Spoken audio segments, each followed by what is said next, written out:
Merry Christmas to all of our homies, homeboys, homegirl, home trans, all the work from homers out there. Merry Christmas. Naresh and I wanted to take a moment before this episode begins to thank everybody for listening throughout the year. We really hope we've helped you all. Hope you and your family are safe during this time, that we have helped you in some way figure out how to navigate through this at home, whether it's, dealing with your job a little better, starting your own business, improving your life in some way. We really thank everybody for listening, especially to our original 18. You know who you are. Thank you so much for being the originals. Glad to have you all with us. Merry Christmas. Hope you enjoy the episode.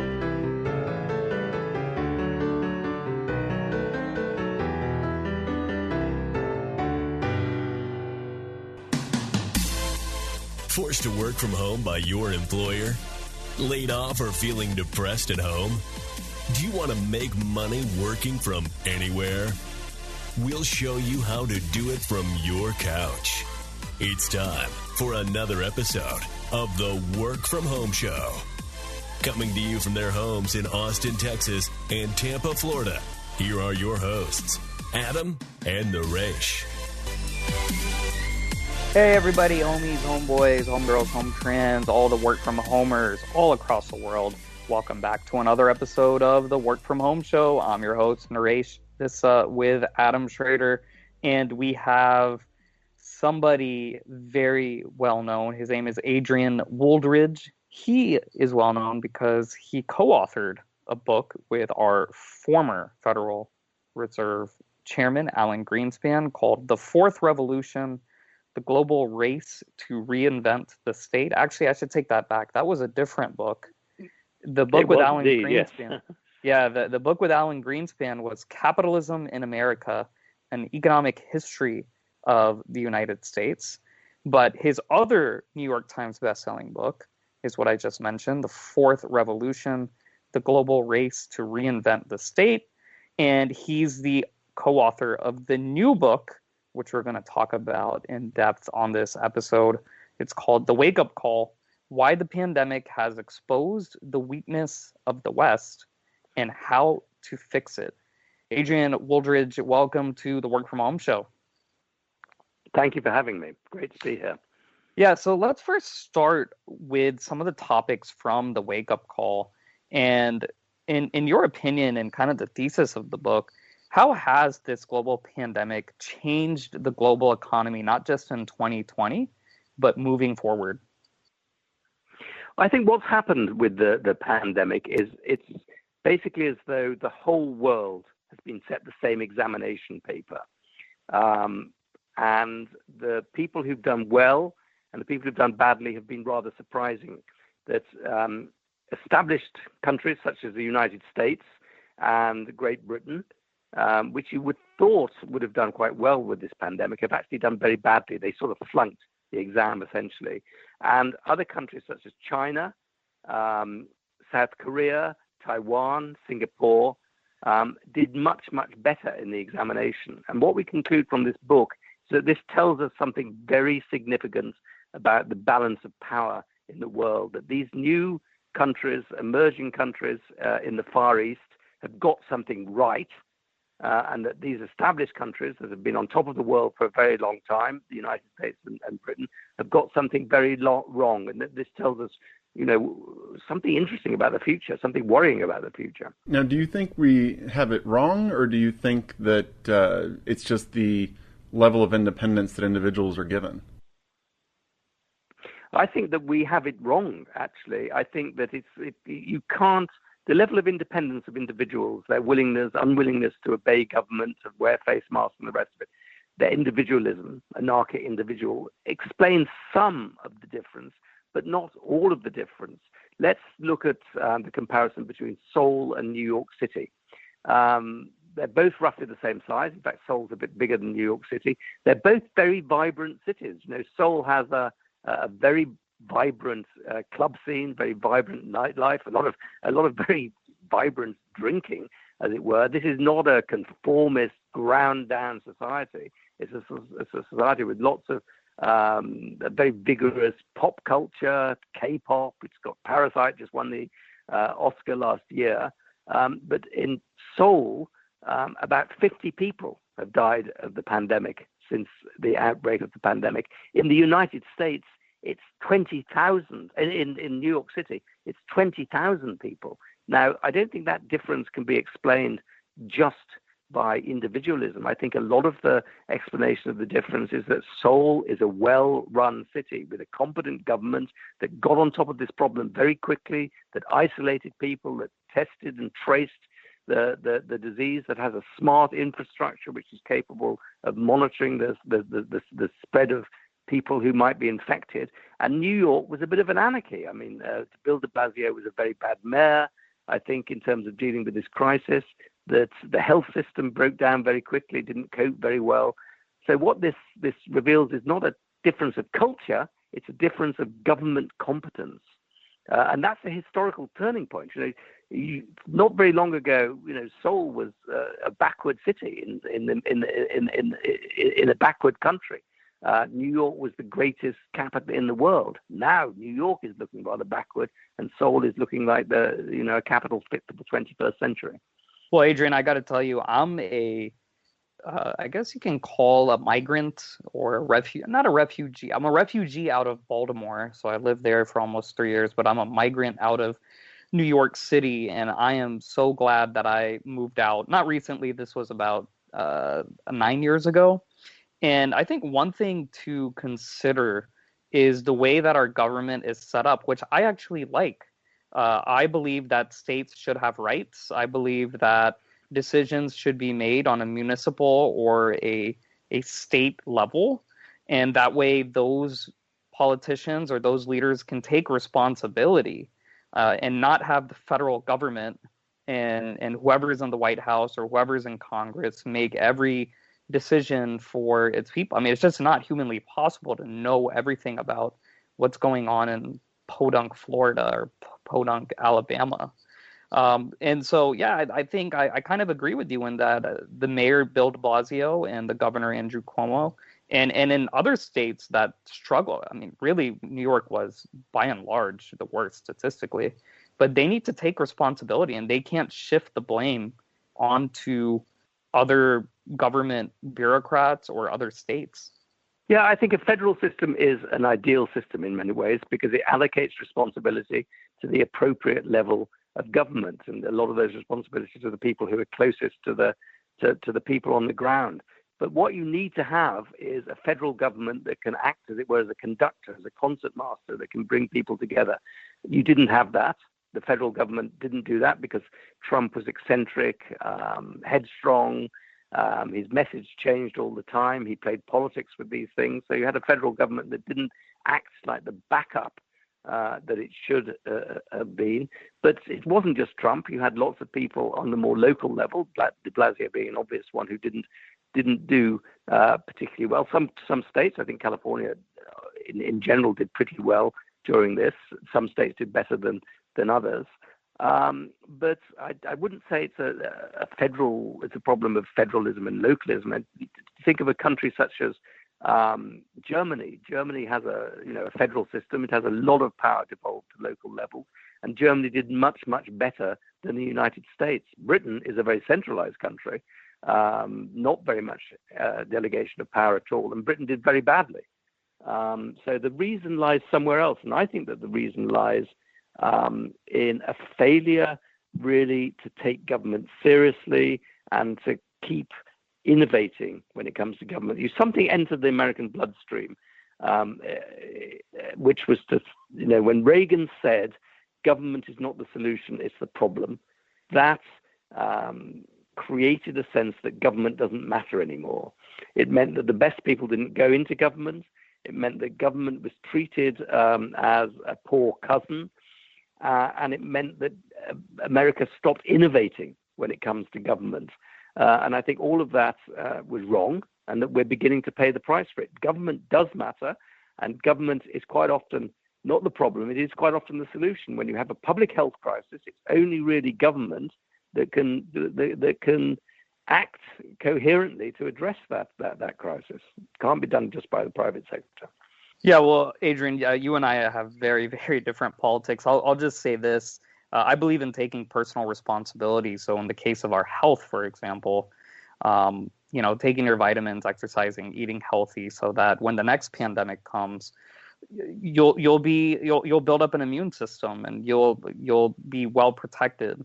But with that being said, moving on, I want to talk about the economy in general and how this pandemic has been a wake-up call to many businesses. So not just people and taking care of themselves and their health or the politicians, but to businesses. And I'm sure the Economist has had to change, the publication that you work for has had to change some of its models, some of its practices.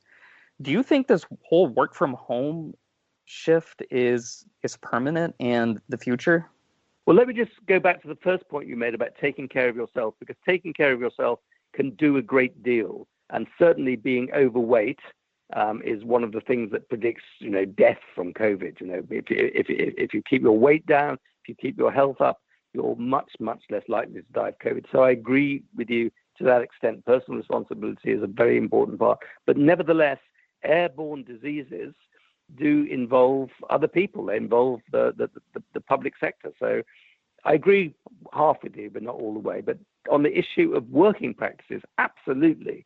It's been a complete revolution in working practices. The Economist, we haven't been in the office for 6 months. The Economist comes out at the same time every week and is produced remotely by people sitting at home doing their work. And what we've discovered that through Zoom, through Google Docs, through electronic collaboration of various sorts, you can produce something that we thought could only be produced by traveling to the office. I personally don't intend to be an office worker ever again in the future. I much prefer not having to commute. I prefer being able to sit at home and being able to communicate with the people I need to communicate with via Zoom or other of these technological gizmos. And I think that we will not go to all home working environment, but I think people will go probably 2 or 3 days a week into the office, but we'll do much work from home, because commuting is a pain. Commuting into London is a particular pain because you're in London, the trains are so crowded. Are you in London? Or no, I'm in Britain actually. I'm talking to you. I live an hour outside London. I live in the middle of the English countryside. And I used to commute, not every day, but quite often into London for an hour. Now I discovered I didn't need to do that. I can do all my stuff from my desk. And so why would I put myself through that pain? I think a lot of people have concluded that. So I think there is a revolution, and it's a revolution that's been made possible by technology. Zoom, for example, if that hadn't been there, and I don't think it was there 2 years ago or 3 years ago, we wouldn't have been able to do this. But the technology is so good. Google Documents, absolutely fantastic. It's so good now that the COVID just reminded us, or forced us to learn, just how fantastic this technological revolution has been. Yeah, I think that's one of the success stories of the West and all of that has been the growth of the technology, which has allowed us to work from home. Are you expecting, as more people work from home, and you mentioned, not having to commute an hour each way, are you expecting more innovation to come out of this as people have more time to either work or do side projects? And what are your thoughts on how people are going to use the extra time that they have? Well, let me give you an example of that, and that's a book called The Wake-Up Call. I wouldn't have been able to write this book. You turned it around pretty quick. If I hadn't been sitting pretty quick, because we're sitting, we're all locked down, and we thought, what can we do with our lockdown? And why not write a book? You've got a bit more time than you used to have. Very quick. Going into work every day. Yeah, very quick. And I think that there will be more people will use that time. I think there's a lot of evidence showing that people feel less stressed, that people are actually working harder, spending more time in the actual process of working rather than traveling. And I think there'd be all sorts of interesting consequences to this. One argument that intrigues me is whether London and the London area, I live, as I say, an hour outside London, is going to become a bit more like Los Angeles. It used to be the case that everybody would commute into the center, which is London. Now, perhaps it will be a bit more like Los Angeles, with lots and lots of different centers, with people commuting shorter distances and commuting to not into the center of London, but in to certain points on the periphery of London. Instead, that there'll be offices will spread out, So instead of the built-up central cities, more of a splurge of cities with lots and lots of different centers. So I think people will continue to need some sort of human interaction, but I think we've actually gone beyond the idea that we need to cram everybody into the center of towns. Yeah, and talking about society as a whole and the innovation that you expect to come from this, just kind of what are your predictions on the next level of technology? We saw in 2008, 2009, you wrote a book right after this, but we saw the Ubers and Instagrams and Snapchats of the world really as direct results of that recession. What do you expect now over the next 5 years? Well, I expect one thing that's going to happen is that we will actually, I think that the failure of government, both in Britain and the United States, has been a shock to the people who run those governments, and that we will have much more innovation applied to government machinery, much better technology used at the center, and a lot of reforms of outdated institutions. So we have the right-hand man of Boris Johnson in this country is a guy called Dominic Cummings, and he's doing an enormous amount to boost the capacity of government. He's redesigned the Prime Minister's office so that he's got sort of real time, you've got screens everywhere, you've got real time information. Things don't have to flow through what they have done up until now, which is red boxes full of documents. So to bring it into the high tech age, so that we can respond to big crises such as future pandemics. So I think more innovation in the area of government, but also healthcare. I think one of the most remarkable things that's come out of this is that healthcare over a distance, distance consultations with your GP work perfectly well. I love it. Almost all consultations now. Sorry, go ahead. Yeah, I was just saying I love it. I've had like 4 doctor's appointments, and they've been on the phone. And I remember meaning I've had to wait so many times previously at a clinic or a hospital, and I absolutely love the telehealth. And I really, really hope that industry continues to adopt technology and doesn't go back to its old ways. But why would it need to go back to its old days? We've proved that these systems work. We've proved that you can get diagnosis consultation of a fairly high level, that you only need to go, for a second opinion or for a detailed examination to see people in person. Why go to hospital, which are areas which spread diseases? Why waste all that time waiting in the doctor's surgery when 90% of what you can do, you can probably do over video? And I think doctors have been blown away by this. They've been absolutely amazed by how good it is. Now, it's like me working from home. I just didn't realize that the Economist could be put together without people being physically connected with each other. We didn't realize as an institution. And I suspect that if I was a big property owner with lots and lots of offices in my portfolio in the middle of cities, which I most certainly am not, but if I were, I'd be worried about this. But those things are going to get a lot cheaper. Yeah, I have to completely agree with you there. But in terms of kind of the Western response to the pandemic and the governmental response specifically, it's so divided along party lines. No matter where you are, really, it's been, one side says this, the other says that. We can't do anything because there's so much fighting.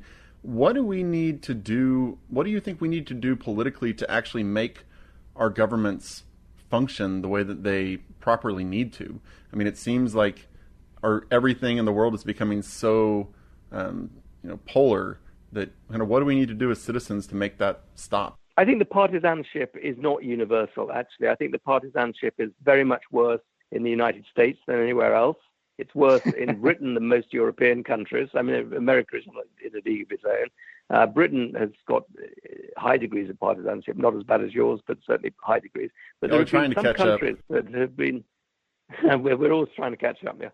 There've been some countries where there's been much more of a consensus, and I think that's certainly true of Germany. I think Merkel has had a good pandemic, and Germany's sort of traditional consensus-oriented style has done well out of this. So I don't think it's something that's written into the nature of democracy. I don't think it's something that's inevitable with social media and the rest of it, although that makes it worse. I think that I think the poison in the American system is that you have people who are divided over values. Because you can always negotiate and compromise over who gets what. You can't negotiate and compromise over abortion, over trans rights, on these highly emotive issues. So I think government has to get out of the business of being involved with these highly emotive issues and focus on practical things which government can do, and that will lower the pressure a little bit. Agreed. I agree with that. As I said earlier, we might have different politics, but we certainly agree there. I'm more libertarian, and I think the government should absolutely take a step away from issues like that and let people be the decider of those choices. But I want to move on to a topic that we've talked about on our show, and this has to do with government, and that's this idea of modern monetary theory and federal deficits, the current debt load. What are your thoughts on, I guess, those key terms, modern monetary theory, the current federal deficit, and debt loads? Well, I don't believe in free money and free stuff. I think ultimately, you're going to pay a price for this. And I think that everybody thinks that inflation's been conquered. Well, inflation, when it comes back very quickly and takes off very quickly. So I think this idea that we can just print money and give it away to people, and that's the way out of these problems, it makes me extremely nervous. So I'd like to go back to much more balanced budgets. I'd like slightly higher taxes, slightly less generous entitlements, and America practicing balanced budgets and paying its way in the world. I don't think in the end there are any magic solutions, to monetary problems. Tighter money, not looser money, in my mind. Yeah. Well, I actually I consider myself to be somewhat on the right, but I'm open to the idea simply because to me it's novel, and I was completely against it in 2008, 2009 because that's what I was taught in my economics classes. And Then I kind of saw what happened, and I said, you know what, I'm curious to see if this continues. Is it going to be the big apocalypse that so many people have talked about that never came, or can we just keep doing what we're doing? I'm just curious to know, and that's why I'm open to the idea. And I asked this question because I know you wrote your book, let's promote it, with Federal Reserve Chairman Alan Greenspan, Capitalism in America, an Economic History of the United States. And this ties in very much to the pandemic because already we've had over $10 trillion of spending through the Federal Reserve, through different stimulus packages and other entitlement programs.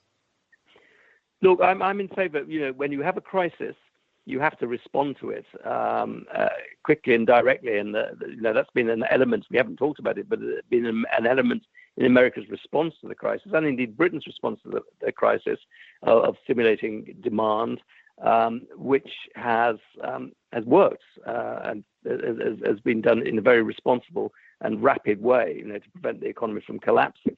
But once you've done that, I think you need to pull back. I mean, I just worry that once inflation gets into this, everybody says inflation's finished, we don't need to worry about it. I worry that it's not finished, and when it starts taking off, it takes off really seriously. If you can't just get 1 or 2% after you've been printing large amounts of money, suddenly it takes off, and when it does take off and you lose control of it, that's a totally destabilizing thing. And I think we should never forget the lessons of Germany in the 20s. I'm afraid, even if it sounds like an exciting experiment, it's too good to be true. It would be how I would classify it. I have to say that I completely disagree with the economic talk you just gave. I am a big proponent of modern monetary theory. Germany in the 20s was completely different from what we're talking about here just because of the reparations they were having to pay in Weimar and the Republic. But I agree with you in terms of the spending now has to be done. It's the thing is, in the future, how are they going to turn the spigot off? And that is the key. If we keep doing all of this money give outs, yes, it will cause inflation just because inflation happens once the government starts competing with goods, once everything is running at full efficiency. I feel like it's shown over the last 20, 30, 40 years that the current view of economics, the current mainstream economics, has been proven wrong time and time again whenever they've said the dollar is going to collapse, inflation's going to go out of control for the last, 25 years now. And so I don't really understand how people are still focusing on the old economic view whenever it's been proven wrong for so long. But how do you think, MMT is becoming more accepted in the world. How long do you think it's going to take, if there is a shift from one political viewpoint that we're in now to something like accepting modern monetary theory? Do you see a shift like that happening? It's quite possible it will happen. One thing that happens is old economists get older and die, and younger economists come up. And if you've got a theory that's taken on by a lot of people, the younger generation, it will eventually become something that gets more play. But what really worries me is that I don't think the economy can really be righted until we get either a vaccine distributed or get this thing back under control. And I think we should really be focusing on solving the COVID problem and also Agreed. Solving many of the problems with the structure of government before we start experimenting with great ideas about rethinking. One problem at a time, right? So I think one problem at a time, and going back to, I think the big lesson from this crisis, and I know that it's not something that necessarily goes down with libertarians, but there are certain things that government can only do and that government needs to do, and we need to have a smarter, more effective government in order to prevent future crises, future pandemics, and there will be more of these pandemics, and to make sure that our response to the next pandemic is better than our response to this current pandemic has been. There you have it, Adrian Wooldridge, editor, columnist, and political correspondent for The Economist, author of the new book. It's doing very well, The Wake-Up Call, Why the Pandemic Has Exposed the Weakness of the West and How to Fix It. Check out his other books, The Fourth Revolution, as well as Capitalism in America, which he co-wrote with Federal Reserve Chairman Alan Greenspan. The website, theeconomist.com. I'm sure many of our listeners read it, theeconomist.com. You can read all of Adrian's works there. Adrian, any final thoughts before we sign off? No, well, thank you very, very much for having me. I'm rather worried that we're going to go into a bad period, both in Britain and America, with the virus really leaping out of control and perhaps another lockdown on the way. But if you are locked down, The Wake-Up Call is a great book to read. Yes, check it out on Amazon, The Wake-Up Call. If there is, I've got my hopes up that the worst is behind us. But get the book, The Wake-Up Call. It's a good read, highly recommended. And check out our website, workfromhomeshow.com. That's www.workfromhomeshow.com, to share this episode with all your friends and to listen to all of our previous episodes. Get on our mailing list. If you have any questions about our very thoughtful and kind of stimulating discussion that we had with Adrian, email us hello@workfromhomeshow.com. That's hello@workfromhomeshow.com. And until next time, keep on working from home.